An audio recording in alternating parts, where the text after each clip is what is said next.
Hello and welcome to Brandy's Poetry Corner, reading poems studied and talked about and written about a lot in The Secret Life of Poems, a poetry primer by Tom Paulin, published by Faber and borrowed from the National Poetry Library. This one is by Samuel Taylor Coleridge, but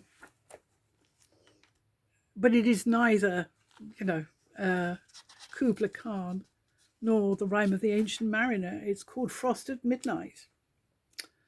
So this is Frost at Midnight by Samuel Taylor Coleridge. The frost performs its secret ministry, unhelped by any wind. The owlet's cry came loud, and hark again, loud as before. The inmates of my cottage, all at rest, have left me to that solitude which suits abstruser musings, save that at my side my cradled infant slumbers peacefully.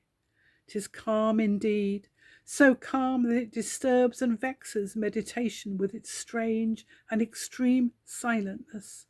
Sea, hill, and wood, this populous village, sea and hill and wood, with all the numberless goings-on of life, inaudible as dreams. The thin blue flame lies on my low burnt fire and quivers not. Only that film which fluttered on the grate still flutters there, the sole unquiet thing.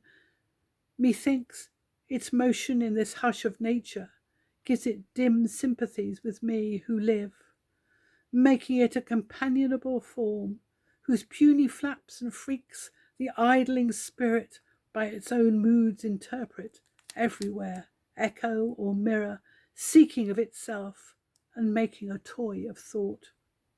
But oh, how oft at school, with most believing mind, presageful, have I gazed upon the bars to watch that fluttering stranger, and as oft with unclosed lids already had I dreamed of my sweet birthplace and the old church tower, whose bells, the poor man's only music, rang from morn to evening all the hot fair day, so sweetly that they stirred and haunted me with a wild pleasure, falling on my ear, most like articulate sounds of things to come.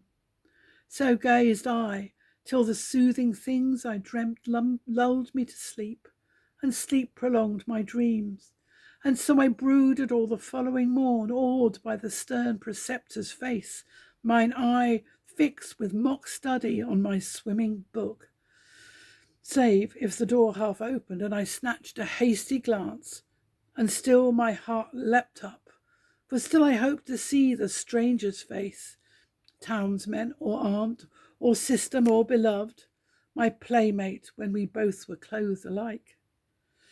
Dear babe that sleepest cradled by my side, whose gentle breathings heard in this deep calm fill up the interspersed vacancies and momentary pauses of the thought. My babe, so beautiful, it thrills my heart with tender gladness thus to look at thee, and think that thou shalt learn far other lore, and in far other scenes. For I was reared in the great city, pent mid cloisters dim, and saw naught lovely but the sky and stars. But thou, my babe, shall wander like a breeze by lakes and sandy shores, beneath the crags of ancient mountains, and beneath the clouds which image in their bulk both lakes and shores and mountain crags.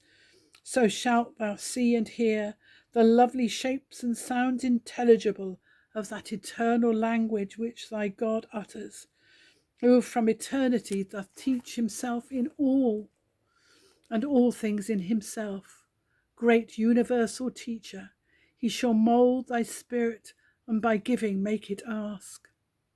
Therefore all seasons shall be sweet to thee, whether the summer clothe the general earth with greenness, or the red breast sit and sing betwixt the tufts of snow on the bare branch of mossy apple tree, while the nigh thatch smokes in the sun thaw, whether the eve drops fall, heard only in the trances of the blast of the secret ministry of frost, shall hang them up in silent icicles, quietly shining to the quiet moon.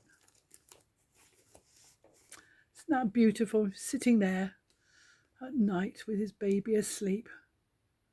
And that wonderful picture that so many people nowadays have, oh, that when I have children, I'm going to go to the country and live there and they can enjoy the natural world. For other poems read by me, look me up Brandy Pearson on YouTube. Thank you.